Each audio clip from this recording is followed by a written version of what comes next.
आप देख रहे हैं कर्तव्य एवं निष्ठा का बयान, साहित्य और संस्कृति का बयान, समता की आवाज बयान टीवी। जय भीम। ग्लोबल योगा संगठन रोहिणी सेक्टर 23 दिल्ली द्वारा अंतर्राष्ट्रीय योग दिवस मनाया गया। इस अवसर पर डॉक्टर धनीराम कहते हैं, 14 दिसंबर 2014 को संयुक्त राष्ट्र महासभा ने और इस 21 जून को योग दिवस के रूप में मनाने का घोषणा की थी। हमारे मुनियों, हमारे ऋषियों की जो हजारों साल की जो तपस्या थी और जो पूरे विश्व में भारत का आध्यात्म में इतना बड़ा जो नाम था और है और रहेगा, वो विश्व ने 14 दिसंबर 2014 को उसको स्वीकार किया। हमें योग दिवस मनाने के लिए 21 जून चुना। तो आज दिनांक 21 जून 2020 और आज ये हमारा प्रयास ये है कि डिजिटल के माध्यम से, वैसे पिछले सालों में हम अपने रामदास कॉलेज में ही किया करते थे, अब के वहाँ पर भी 11 बजे का प्रोग्राम है, लेकिन अब के क्या हमने सोचा है कि घर पे ही, जैसे सरकार का भी आदेश है कि घर पे ही मतलब अपने योग अभ्यास करें और डिजिटल के माध्यम से ही लोगों में अवेयरनेस स्थापित करें। गौतम बुद्ध तथागत गौतम बुद्ध भगवान थे, तो बोधि शत जो बोधि जो वृक्ष था और उनके जो नीचे उन्होंने जो ज्ञान की जो प्राप्ति की थी, वो भी आपको जान करके बहुत सारे जो योगिक क्रियाएं थी, तो उन योगिक क्रियाओं में से उन्होंने एक आसन को चुना था। तो वो जो मैं जिस आसन में इस समय पे जो पद्मासन में बैठा हुआ हूँ, तो बोधि जो वृक्ष है जो बोध गया में है, मैं तो खैर ज़्यादा रहता हूँ, तो उस महावृक्ष के नीचे बैठ करके और भगवान गौतम बुद्ध जी को जो है वहाँ ज्ञान प्राप्त हुआ। गौतम बुद्ध भगवान के चरणों में अपने आप को समर्पित करते हुए आज का कार्यक्रम शुरू करेंगे। तो सबसे पहले मतलब जो है,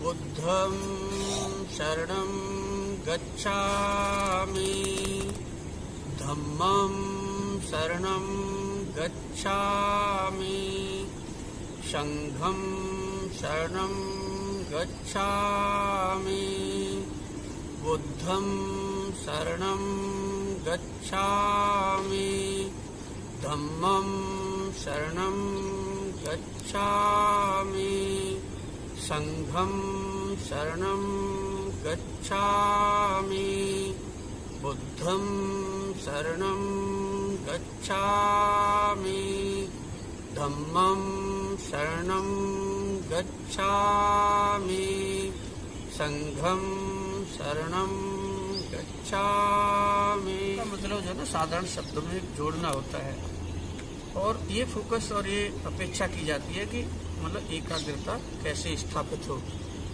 तो इसमें भी मतलब 3 पड़ाव हैं, आप उनको कह सकते हैं स्टेप्स हैं। पहला है कि आप अपने योगासन करके अपने शरीर को स्वस्थ रखते हैं, क्योंकि स्वस्थ शरीर में ही स्वस्थ मस्तिष्क का वास होता है। इसके बाद आपका प्राणायाम आता है कि आप जो है अगर योगासन आप सीख गए या कहीं से सीख गए, तो योगासन के बाद आपका प्राणायाम आता है। और प्राणायाम के बाद में जो तीसरी जो स्टेज है वो है आपकी ध्यान। तो उसमें मतलब हम सिखाते हैं कि भाई ध्यान कैसे किया जाए। तो इन सब का जो आप ऐसे समझ सकते हैं कि जो सूक्ष्म में, अब कुछ लोगों को जो हमारे समाज में हैं, जो साधारण लोग हैं, आज क्रेडिट जो है बाबा रामदेव जी को जाता है, जो हमारे भारत में उन्होंने घर घर में अलख जगाया और योग को घर घर में उन्होंने पहुंचाने का। तो बाबा रामदेव जी का बहुत बड़ा एक योगदान है और विश्व स्तर पर जो इसको 21 जून को जो चुना गया योग दिवस के रूप में मनाने का, भारत सरकार का बहुत बड़ा योगदान है, जो 2014 में मतलब इसकी घोषणा कराई एक संयुक्त राष्ट्र महासभा के द्वारा। तो कुल मिलाकर के हम ये कहने की कोशिश कर रहे हैं कि जो हम सांस लेते हैं और जो प्राण है, उनमें भी समझने की आवश्यकता है कि इनमें भी अंतर है। देखिए, मैं आपको बताता हूँ क्या अंतर है।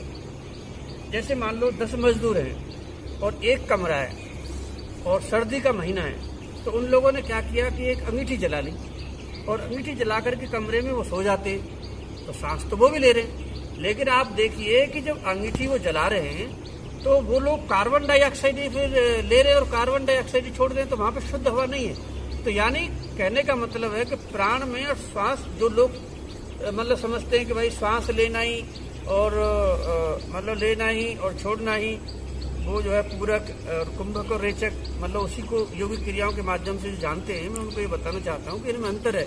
प्राण वायु का मतलब होता है जो शक्तिवर्धन हो, और शक्तिवर्धन कैसे होगा, जो शुद्ध हवा हो, और शुद्ध हवा कैसे होगी, जो शुद्ध वातावरण हो, पेड़ पौधे हो। आपको जान के प्रसन्नता होगी, मैं आपको थोड़ा सा बताना चाहूँगा।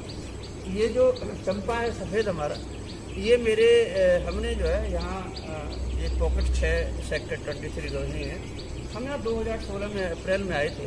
तो 25 जुलाई 2016 को चंपा का जो वृक्ष आपको दिखाई दे रहा है, ये तब खत्म हुआ। इसके बाद जो ये नीम का जो पेड़ दिखाई दे रहा है आपको, ये 2017 में 25 जुलाई 2017 का है। और इसके बाद में जो वो आगे भी पेड़ लगे हैं, जो 2018 में लगाए, फिर कुछ पौधा 2019 में, और 25 जुलाई आने वाला है, 5 पौधा फिर हम कोशिश करेंगे और उनमें से हमारा 1-2 पौधा हो जाता है। तो मैं ये चाहता हूँ कि जहाँ पर आप रहते हैं, तो मतलब सबसे पहले जो ये वृक्ष है, जो ये हवा है, ये जो है मतलब इनकी पूजा और इनको संभालने की बहुत बड़ी जरूरत है शुद्ध हवा के लिए। तो मैं आपसे ये कह रहा था कि जो प्राण है, प्राण का मतलब होता है शुद्ध वायु जो हमारी शक्ति वर्धन करती है, और उसका एक विधि है कि आप जो है जैसे हम सांस लें तो बहुत ही धीरे धीरे करके सांस लें, तो सांस लेते समय हमारा पेट खुलता है। अब आपको देखना होगा कि जो हमारा जो नाड़ी प्रदेश है, जो नाड़ी है, सबसे पहले जब हम सांस लेते हैं तो हमारी नाड़ी प्रदेश पर सांस जाती है और उसके बाद हमारी लंग्स पर आती है। तो कुल मिलाकर के अगर हम शुद्ध सांस लेंगे, अगर हम शुद्ध जो है हवा मतलब होगी, तो हमारा वो शक्तिवर्धन होगा।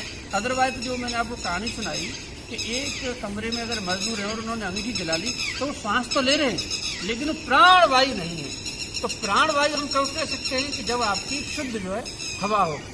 तो देखो कितना सुंदर वातावरण है, कितना बढ़िया यहाँ पे पक्षी भी चहक रहे हैं, जो कि बहुत ही कम देखने को मिलता है आजकल जो है। तो हमारा प्रयास जो है डिजिटल माध्यम से अपने घर से ये होगा, पूरे अपने मतलब जो लोग हैं, कि सबसे पहले वो अपने शरीर को ठीक रखें। और जो ज़्यादा मतलब योग नहीं जानते हैं तो उनको सबसे बड़ी बात है कि जो बीमार लोग हैं उनको नहीं करना चाहिए बिना किसी की परामर्श के, क्योंकि योग का एक ये भी पॉइंट है कि जो लोग सही हैं और वो लोग इसका जब कर रहे हैं तो इससे ये होता है कि वो बीमार नहीं पड़े, यानी उनकी जो रोग प्रतिरोधक जो क्षमता है। अब जैसे कोरोना का समय है, तो कोरोना के समय में योग एक ऐसा मतलब माध्यम है जिसके माध्यम से पूरे विश्व में मतलब लोगों में एक नई ऊर्जा और नई शक्ति का समावेश किया जा सकता है। और योग के माध्यम से मतलब बहुत सारी जो आपके अंदर जो ताकत है, जो स्फूर्ति है जो बदन में, वो लाई जा सकती है। तो इसमें बहुत मेरा जो पर्सनल जो एक्सपीरियंस है, जब मैं एमकॉम भी कर रहा था तो दिल्ली विश्वविद्यालय के जो वाइस चांसलर का ऑफिस है, वहाँ मैं योग क्लास लिया करता था आज से 20 साल पहले। इसके बाद में मानसरोवर हॉस्टल में था, तो आज मेरे जो साथी हैं आदरणीय श्री अनिल कुमार जी, जो आज के एकदम जज हैं, वो मेरे मतलब वहाँ पे योगा अभ्यास किया करते थे। और जो मेरे साथी थे जो आज की डेट में बहुत बड़े बड़े एडिशनल एडीएम हैं, जो है गया में ही, जहाँ गौतम बुद्ध भगवान जो वहाँ पे मतलब इनको ज्ञान प्राप्त हुआ, आज की डेट में उसी डिस्ट्रिक्ट में वो जो है बहुत बड़े पद पर हैं। तो शशि भूषण प्रसाद साहब थे।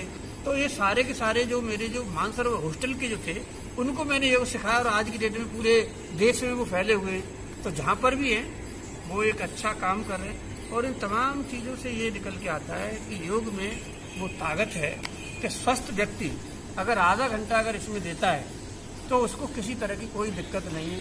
अन्यथा अगर एक बार आज के समय में बीमार पड़ जाए और हॉस्पिटल चला जाए तो उसकी वेल्थ तो जाएगी, उसकी हेल्थ भी जाएगी और वेल्थ भी जाएगी, वो दोनों से हाथ धो लेगा।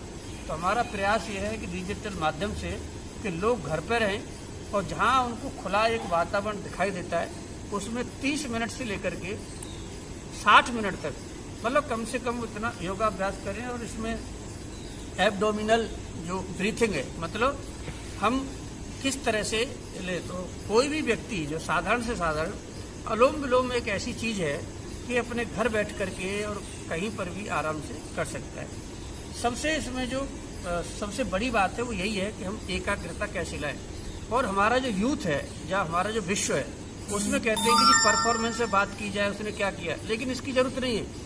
जरूरत इस बात की है कि जो फेलियर्स हैं, एक स्टूडेंट है, एक बिजनेसमैन है, एक कोई सरकार चलाते हैं, तो उसको ये आना चाहिए कि फेलियर से कैसे हैंडल किया जाए। जैसे आज की डेट में कोरोना के टाइम में इतने बड़े बड़े उद्योगपतियों का बिजनेस तहस नहस हो गया है, तो वो उसको जो ये आता है कि भाई इसको फेलियर को हैंडल किया जाए। तो योग यही सिखाता है कि आप जो है बैलेंस कैसे रहें। तो आपकी जो गौतम बुद्ध भगवान जिन्होंने के सदियों पहले जो है इस योग की स्थापना की और इस योग के माध्यम से पतंजलि भी योग के बहुत बड़े मतलब समर्थक, और उन्होंने इसके बारे में बहुत कुछ लिखा है। लेकिन जो गौतम बुद्ध भगवान की जो ओरिजिनल जो उनका जो अनुभव था, आपको जानकर के प्रसन्नता होगी कि जो मध्यम मार्ग है, तो जो मध्यम मार्ग जो योग से तो उन्होंने मतलब मध्यम मार्ग ये योग ही है।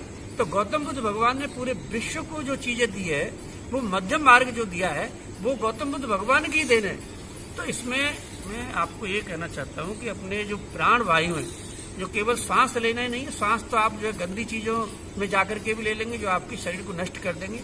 शुद्ध हवा में जाकर के आपको अगर सांस अगर लेना है तो प्राण वायु शक्ति वर्धन करे। शक्ति वर्धन जब होगा जब आप एक विधि अगर जानते हो सांस लेने की भी, जितना आप लंबे गहरे सांस लेंगे उतना ही आपके शरीर पर बहुत ही इम्पैक्ट पड़ेगा। तो इन थोड़े से शब्दों के साथ में मैं आपको कुछ जो है आज जो ये जो आसन है ये भी 4 तरह के हम कर सकते हैं। एक तो खड़े होके आसन कर सकते हैं, एक हमारे पेट के बल लेटने के हैं, एक हमारे पीठ के बल लेटने के हैं, और हम कुछ आसन जो है बैठ के भी कर सकते हैं। तो ये शरीर को, अब कुछ लोग ये भी कहते हैं कि भाई आसनों में ऐसा क्या चीज है, हम लोग तो दौड़ लेते हैं और हम लोग तो मतलब एक्सरसाइज जो है उसमें जिम वगैरह में जाते हैं। तो मैं आपको बता दूं कि वो जो चीजें हैं योग में उनसे विशिष्टता यह है कि जो रीढ़ की हड्डी है या आपका जो पूरा शरीर है इसको एक लचीला बनाता है। और इसमें एक आप जब बुजुर्ग भी हो जाते हैं, वृद्ध भी हो जाते हैं, तब तक आप अपना जीवन आनंद में जी सकते हैं। जबकि जो आप रेस कर रहे हैं या आप कहीं पर मतलब जो एक्सरसाइज करते हैं, उनसे शरीर का विकास कुछ समय के लिए तो हो सकता है, लेकिन बाद में जाकर के उससे थोड़ी सी तकलीफ होती है। तो आपको सांस लेने की विधि मैंने बताई, सही विधि यह है, शुद्ध हवा में सांस लें, उसको बोलते हैं हम प्राणायाम के लिए बहुत जरूरी है, उससे हमारी शक्ति वर्धन होता है। ये हमारे अंगूठा से लेकर के सर तक ये सब मतलब ऑक्सीजन का ही मतलब है, जिसकी वजह से हमारे पूरे शरीर में इतना सारा जो शुद्ध खून दौड़ता है और इसी से हमारा मतलब मस्तिष्क का विकास होता है। अगर आप जो है इसमें बहुत जो योग में बताया है कि भाई आप यम नियम प्रत्याहार आहार प्राणायाम समाधि इन सब का मतलब ध्यान रखें, तो उसका पर्पज केवल एक ही है कि आप एक अच्छे रह करके एक अच्छे समाज का निर्माण करें। और अच्छे समाज का निर्माण करने के लिए आपको खुद अच्छा होना पड़ेगा। जब आप खुद अच्छे होंगे तो आप समाज का अच्छा निर्माण कर सकते हैं। तो ये योगाभ्यास जो है ये शरीर को अच्छा करता है। प्राणायाम आपकी शक्ति वर्धन है, पूरे शरीर में मतलब शक्ति प्रदान करता है। और इसके बाद जो क्रिया है जो ध्यान, वो एकाग्रता को मतलब बढ़ावा देती है।